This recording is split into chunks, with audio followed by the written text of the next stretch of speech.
तो हेलो दोस्तों, आप देख रहे हैं इनविंसिबल वन। तो दोस्तों ये है Springfield Armory 1911 no license needed. इसके ऊपर फुल वीडियो मैं पहले ही बना चुका हूँ। CO2 गन है, BB firing, no license needed.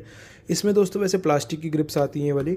मैंने बहुत सारी मेटल की, ब्रास की ग्रिप्स दिखाई हैं, बट अब मैं आपके लिए लेके आया हूँ ब्रास गोल्ड प्लेटेड ग्रिप। और ये न्यू डिज़ाइन आया अपने पास, ईगल डिज़ाइन है एंड 3D डिज़ाइन आप देख सकते हैं, ऊपर तक आता है। ये लग के कुछ इस तरह का लगेगा गन के ऊपर एंड किसी भी 1911 मॉडल पे फिट हो जाएगा। तो ब्लैक एंड गोल्ड का बहुत अच्छा कॉम्बिनेशन आ जाएगा। बाय करने के लिए व्हाट्सएप करो, यहाँ हमारी वेबसाइट पे जाओ। सिर्फ ग्रिप्स चाहिए तो वो भी मिल जाएंगी।